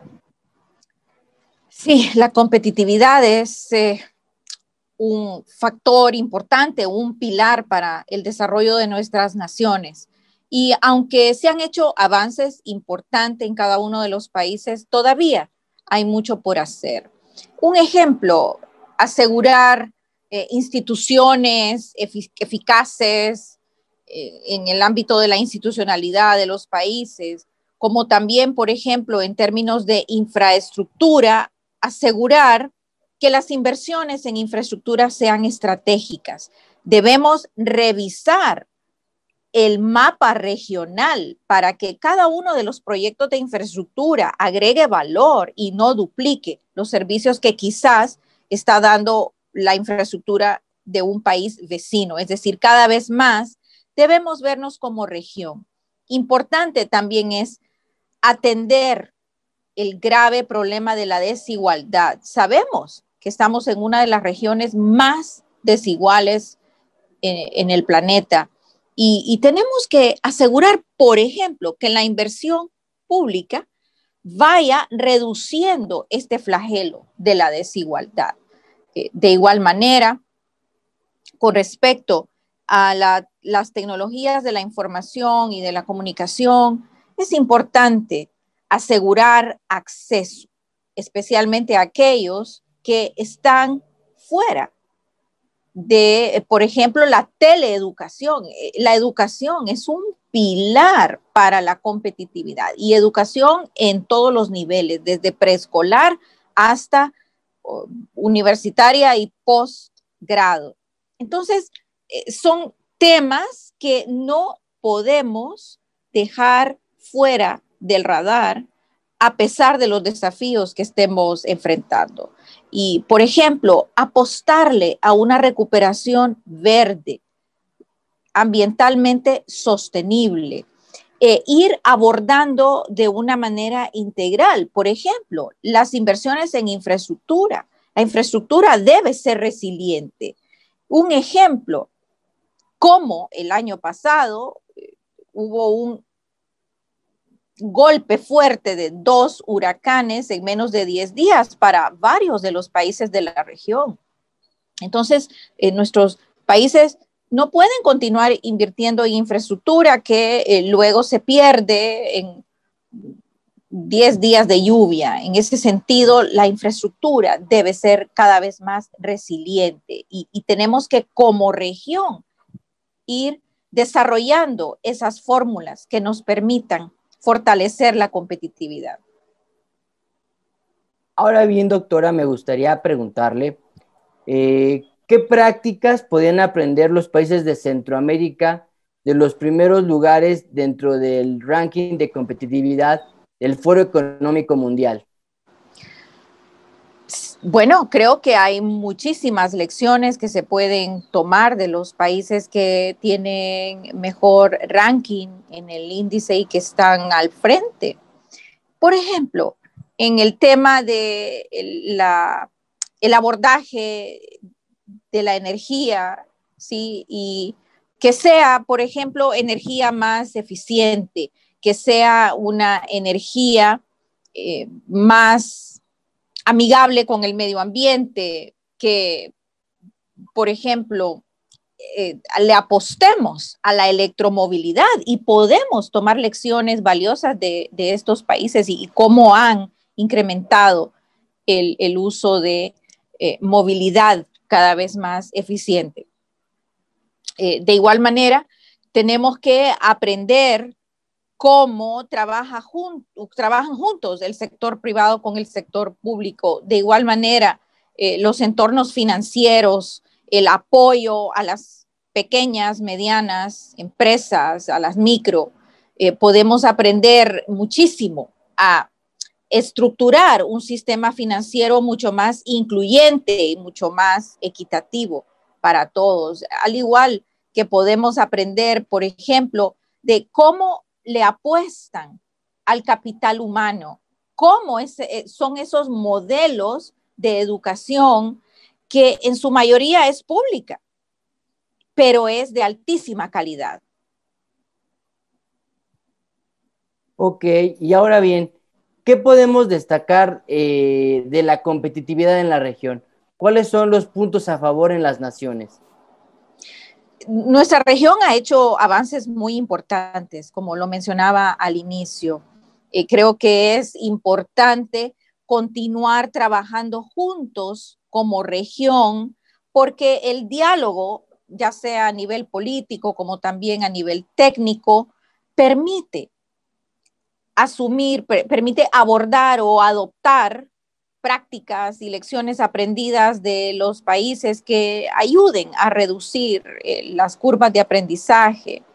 De igual manera, abordar la competitividad como región, tanto desde el ámbito del sector público como desde el ámbito del sector privado, puede fortalecer aún más el comercio intrarregional, que es fuerte y es uno de los assets que tiene la región. De igual manera, trabajar juntos para poder abaratar los costos de la energía eléctrica, abaratar los costos, por ejemplo, del Internet. Esas son áreas en las que hay trabajo realizado, pero claramente debemos reforzar el diálogo, los acuerdos, y esa capacidad, esa vocación regional que tienen nuestros países para trabajar juntos en soluciones compartidas para ese sinnúmero de desafíos que ciertamente son comunes a todos, como crear redes de protección social que permita enfocar ayudas a los más vulnerables. ¿Cómo podemos, por ejemplo, adoptar una iniciativa de no dejar caer ninguna empresa más en un entorno tan crítico como en el que nos encontramos actualmente? ¿Cómo ayudar a que las empresas que están vivas todavía no caigan, pero al mismo tiempo debemos apoyar, incentivar la creación de nuevas empresas? Son desafíos muy grandes. Ahora bien, doctora, finalmente me gustaría preguntarle qué papel debe jugar la iniciativa privada para mejorar la competitividad en la región? Ya hemos hablado de la parte del sector público, pero me gustaría saber la parte del sector privado. El sector privado es un actor clave para el desarrollo incluyente de cualquier nación. Lo hemos visto en nuestros países, un sector privado que incluso en el marco de la COVID-19 ha aportado con soluciones y con medios para combatir el contagio y atender también los casos de contagios. Creo que el sector privado, como pilar del desarrollo, puede continuar trabajando de la mano con el sector público para atender esos desafíos que muy someramente hemos identificado, y apenas algunos, porque los desafíos son muchos. Pero, por ejemplo, un sector privado que fomenta el empleo digno, que sabe que no se trata solo del número de plazas o de fuentes de empleo, sino que el empleo sea digno, que acumule capital humano, que fomente el entrenamiento, la capacitación, el desarrollo, y que al mismo tiempo comparta la generación de ingresos y de riquezas con sus empleados. Creo que ese es un enfoque muy positivo y muy propositivo para poder llevar a nuestros países a una etapa mayor en el desarrollo. Un sector privado que también puede acompañar a las micro, pequeñas y medianas empresas en el camino del emprendimiento es vital. Hay ejemplos de experiencias de business angels o de estos coaches, ¿sí?, que apoyan a las micro, a las pequeñas y a las medianas empresas en lo que es llegar a una empresa consolidada que pueda sobrevivir, ¿sí?, los primeros 5 años. Una empresa privada que participa, por ejemplo, en la implementación de políticas públicas, especialmente aquellas que pueden ser orientadas a los más vulnerables. Una empresa privada que reconoce que no pueden haber empresas exitosas en entornos tan vulnerables y tan pobres. Y esas empresas que saben cómo impactar positivamente en sus entornos físicos. Y creo que en la región hay muchas experiencias positivas de empresas que han acumulado experiencia en esto. Creo que muy vasta la información, este panorama que usted menciona sobre los retos, así como las ventajas que tiene el sector privado en este tema de la competitividad. Pues, doctora, agradecerle su tiempo, esta entrevista que brindó para este bloque del Foro Forbes Perspectivas 2021. Y bueno, agradecemos la permanencia a nuestros lectores. Y bueno, los invitamos a que sigan estando en estas transmisiones. Muchas gracias. Ya estamos hacia el final de nuestro foro Forbes Perspectivas 2021, la ruta de la reactivación económica. Yo sé que usted no quiere que esto termine, pero bueno, tenemos mucho material en el resto del año para continuar con ustedes. Muchas gracias por acompañarnos. Queremos mostrarles el caso de Éticos Global.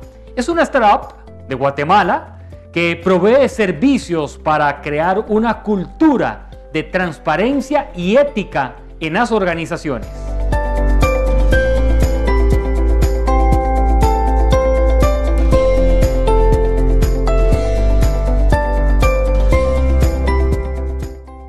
Hola a todos, es un gusto estar en este espacio el día de hoy. Mi nombre es Ingrid Gamboa, CEO y cofundadora de Éticos Global. Somos una empresa de origen guatemalteco que se enfoca en proveer servicios y tecnología para fortalecer la cultura de ética y cumplimiento dentro del sector privado. Nacimos con la firme intención de ayudar a las empresas a reducir los casos de fraude y corrupción dentro del interno de sus compañías. En el 2014 nos dimos a la tarea de empezar a explorar cómo estaba afectando la competitividad este flagelo, y nos dimos cuenta que era un tema del día a día. De hecho, por cada $100 que una empresa estaba vendiendo, estaba perdiendo aproximadamente entre 5 y 12 dólares a causa de conductas no éticas. Y nos dimos cuenta que no era un tema solamente de Guatemala, sino que era un tema global. Y por eso nacimos y nos fortalecimos en crear tecnología y servicios adaptados a la cultura latina para hacer negocios.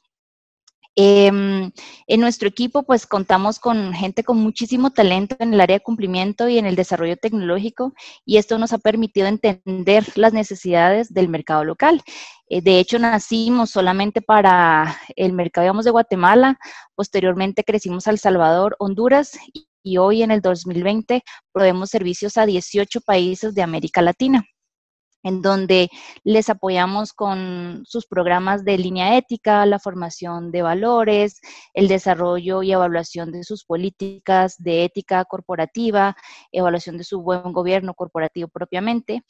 Y esto nos ha llevado a darnos cuenta de lo valioso y de lo importante que es para posicionar a Latinoamérica como una coordenada ética el seguir fomentando buenos programas de cumplimiento. De hecho, la tendencia mundial es que las empresas estén debidamente alineadas. Programas y leyes como el FCPA en Estados Unidos y UK Bribery en el Reino Unido, en Europa, hacen y obligan que las empresas cada día deban demostrar su interés explícito en fomentar las políticas de cumplimiento y ética dentro de sus compañías. De hecho, las que no lo tienen van perdiendo competitividad.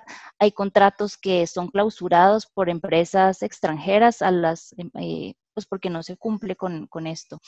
Entonces, nos hemos visto bastante alentados precisamente a poder seguir apoyando a las empresas en desarrollarlo.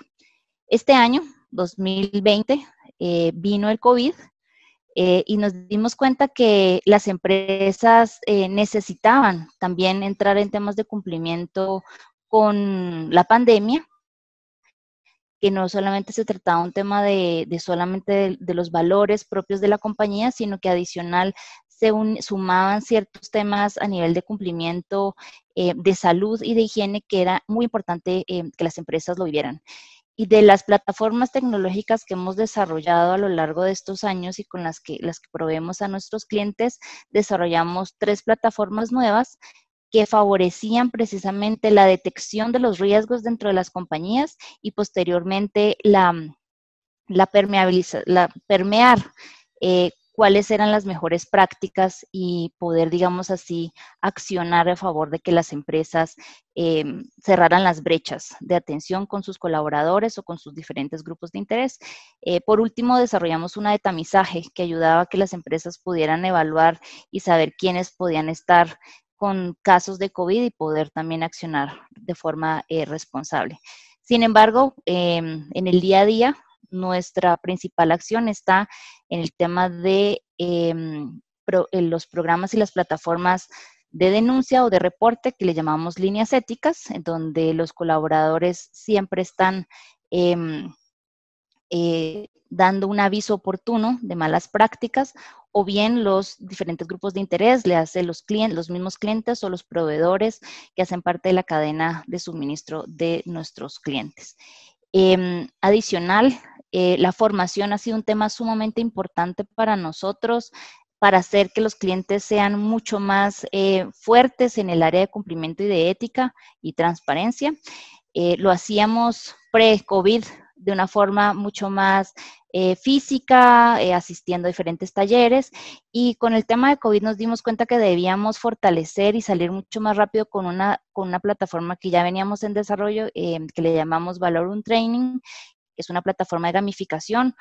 Es una plataforma web que permite que en cualquier lugar en donde se encuentre el colaborador o la persona pueda recibir casos, tomar decisiones y entender cuál es el efecto de la decisión que tomó para ir alineando los valores de la empresa y el deber ser con lo que la persona pues normalmente hace. Esto pues fue bastante bien recibido ahora por las empresas. Adicionalmente, en este mismo tema de formación nos dimos cuenta pues que las empresas están completamente aisladas y sus colaboradores, y lanzamos 2 programas adicionales en el 2020. El primero fue una campaña, o es una campaña porque sigue vigente, Yo me comprometo, un hashtag en el que también pues, los invito a que ustedes se sumen.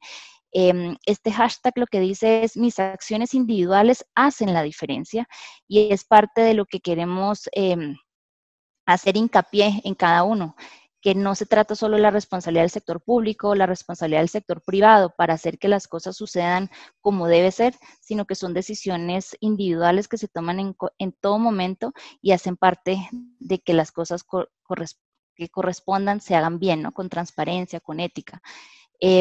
Por otro lado, el otro tema que nosotros sacamos a relucir o a fomentar en el 2020 fue un espacio de conversación que se llama Masterminds.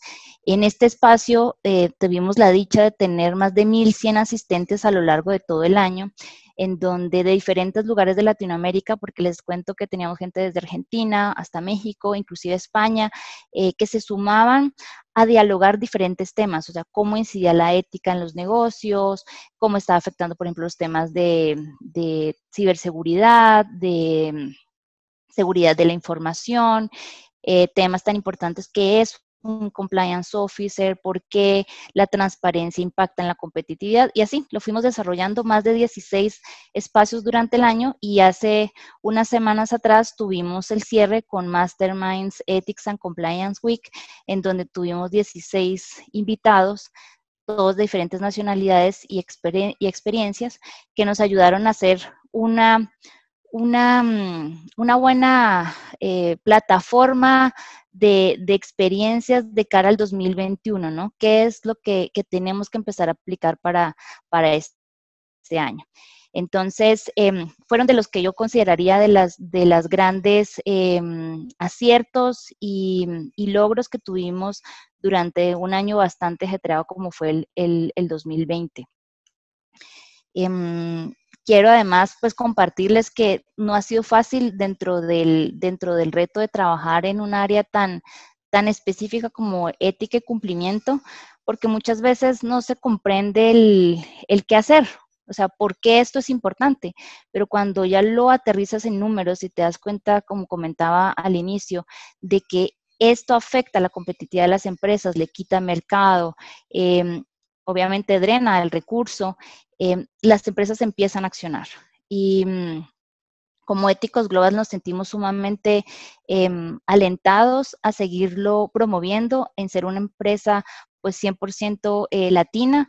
Hemos tenido un nivel de inversión pues interesante que nos ha ayudado a crecer. Seguimos buscando y fomentando el tema de ser una empresa completamente transparente y abierta para captar más fondos para seguir creciendo y haciendo llegar con esto a otras empresas de América Latina programas y tecnología para fomentar la transparencia, la ética y el cumplimiento.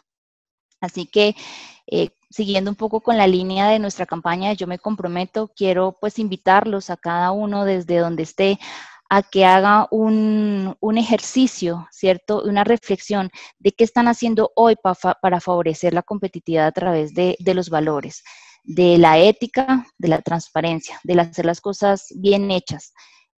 Porque definitivamente con eso vamos a elevar la competitividad no solamente del país, de cada uno de ustedes, de las empresas a las cuales representen, sino de toda la región latinoamericana. Y con esto pues quiero agradecer a Forbes por este espacio en donde tuve la oportunidad de contarles un poquito de lo que hacemos.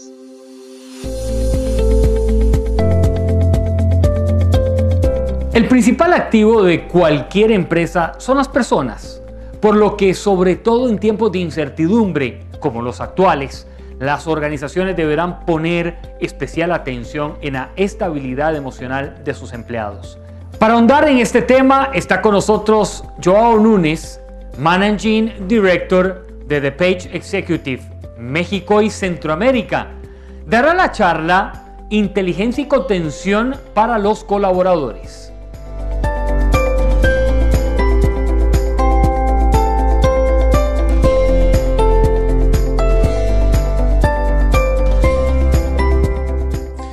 Hola a todos, mi nombre es João Nunes, soy el responsable de la compañía Michael Page, que es parte de Page Group en México y Centroamérica.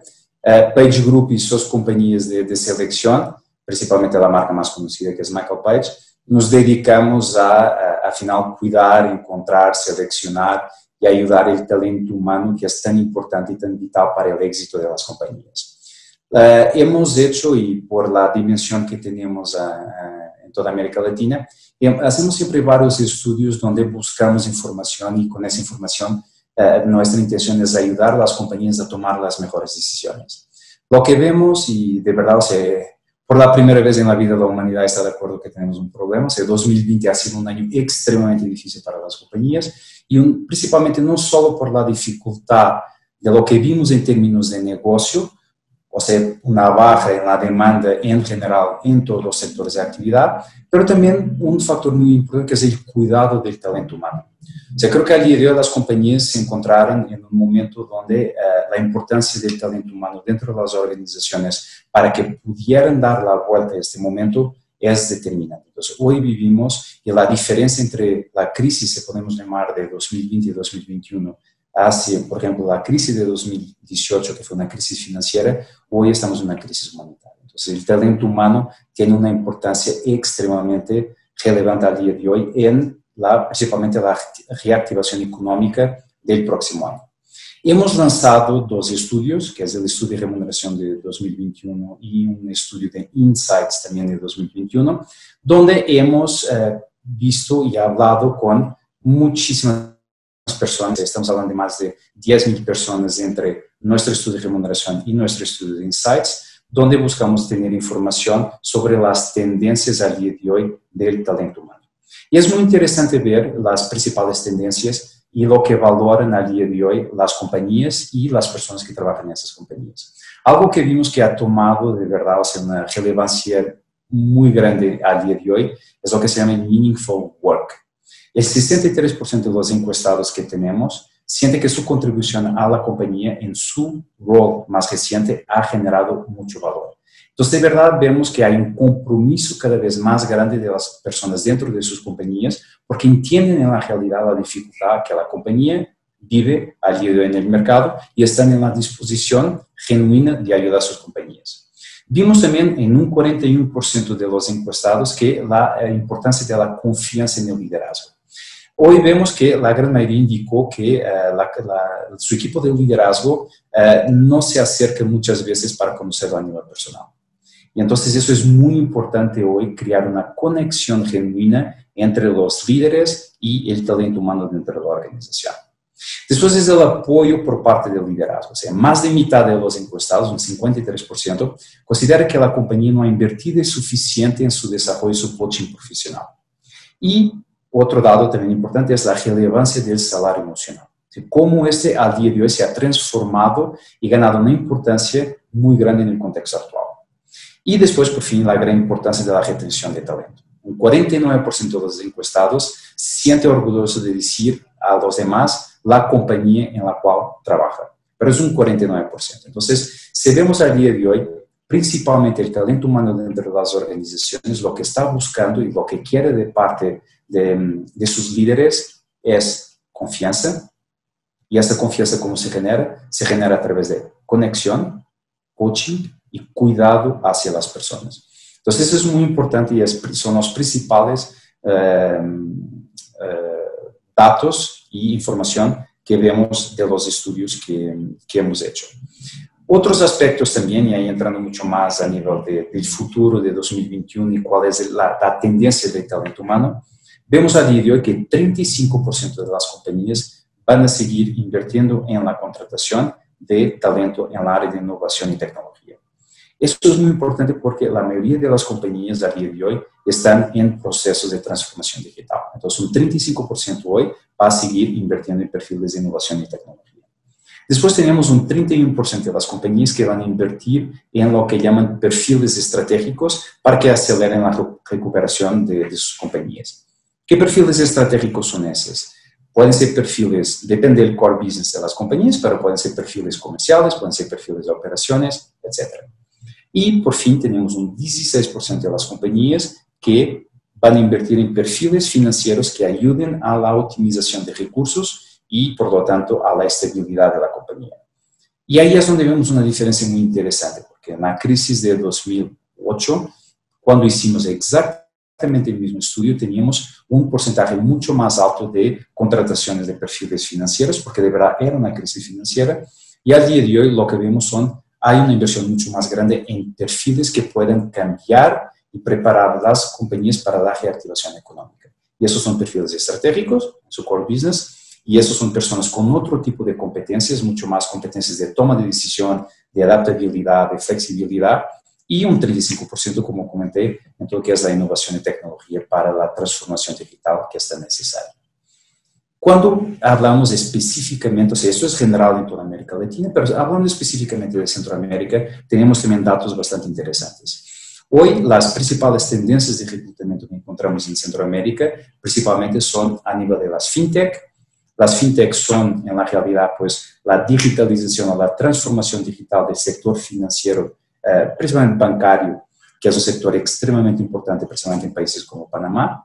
Vemos también todo lo que son las áreas de arrendamiento y todos los servicios financieros en general. Entonces, vemos que dentro de Centroamérica va a haber, a través de la digitalización, de esta transformación, va a existir una inversión muy grande en todo lo que son la área de servicios financieros. Algo también muy importante es la manera como las compañías esperan, a nivel de sus prioridades de inversión, ampliar sus operaciones. Y aquí hay datos bastante interesantes. En Centroamérica identificamos que un 42.8% de las compañías van a ampliar sus operaciones. Y eso es extremadamente interesante porque eso indica que a la reactivación económica de 2021 las compañías sienten confianza para seguir invirtiendo. ¿Y qué es invertir? De nuevo, puede ser invertir en nuevas áreas de negocio, nuevos canales, invertir en lo que hablamos de desarrollo tecnológico, pero en general eso es un dato extremadamente importante. ¿Y qué sectores vamos a ver con esa reactivación económica? Si hablamos de las tendencias que vamos a ver en la transformación digital, principalmente a nivel del sector financiero, y también vemos otros sectores en Centroamérica, como es el sector de logística, abastecimiento, agricultura, venta directa también, y muy importante que es un sector también relevante en Centroamérica, que es el sector de retail. Ahora, ¿qué podemos hoy ofrecer a las compañías como principales recomendaciones para la reactivación? Todos los datos que hablamos, hay una necesidad muy grande de innovación. Eso es el principal. Las compañías a día de hoy tienen que buscar cuál es el camino que tienen que seguir en 2021. Y para eso hay algo muy importante que se llama el diagnóstico. ¿Qué tipo de diagnóstico voy a hacer? ¿Qué buen diagnóstico tengo al día de hoy? Primero de qué son mis productos, qué son mis servicios, cómo voy a adaptar eso a la necesidad del cliente. O sea, el cliente está cambiando. Porque cuando hablamos de un cambio en general en la estructura de las compañías y cuando hablamos mucho, por ejemplo, de transformación digital, eso significa que ese cambio se debe a la necesidad del cliente final. Entonces, hay que escuchar al cliente final y en el momento que escuchamos al cliente final, aprovechamos esa información para hacer un diagnóstico real de nuestra operación. En el momento que hagamos ese diagnóstico, tenemos que seguir invirtiendo. Eso a día de hoy es muy importante, la inversión. La mayoría de las compañías piensan que hoy tienen que probablemente reducir costo, tienen que optimizar, pero hay una palabra muy importante para 2021 que es inversión. Ahora, ¿dónde vamos a invertir? Y eso es lo que el diagnóstico nos va a ayudar a entender. Vamos a invertir en una transformación digital, vamos a invertir en nuevas líneas de negocio, vamos a invertir en nuevos mercados, pero es esa inversión, es esta confianza por parte de todas las compañías que nos va a permitir una mejor recuperación económica y más rápida en 2021. Y después viene el tema muy importante del talento humano. El talento humano va a ser probablemente el más importante en esta reactivación de la economía. ¿Cómo cuidar nuestro talento? cómo mirar hacia adentro, que el talento y las personas que tenemos tienen un espacio de confianza donde pueden innovar, donde pueden hablar, donde pueden poner en marcha sus ideas, y basado en toda esta innovación que se puede crear, esta inercia interna que se puede crear de innovación y de cambio y de transformación, es claramente lo que va a ayudar a las compañías a estar preparadas para 2021. Y estos son la información que les compartí, es una información que hemos logrado a través de varias encuestas, de varios estudios y también de toda nuestra experiencia y presencia en el sector. En Page Group tenemos un propósito y ese propósito es cambiar la vida de las personas. Entonces, espero que con esta información, que he compartido al día de hoy, podamos cambiar la vida de todas las personas que nos escuchan con esta información, porque pueden tomar mejores decisiones. Espero que les haya gustado y muchísimas gracias.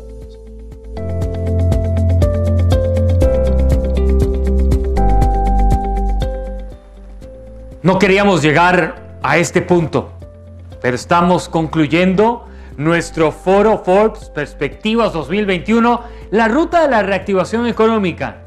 Hemos aprendido, y vaya que bastante. Ya tenemos ese cuaderno de anotaciones listo para ponerlo en práctica en nuestras organizaciones. Muchísimo éxito a cada uno de ustedes. Gracias por acompañarnos. Gracias a nuestro patrocinador premium, Exor. También a Uber, Proplaza, FAT, Baumar y ADEN. Queremos agradecer a nuestros socios, FECAICA y Comunicación Corporativa.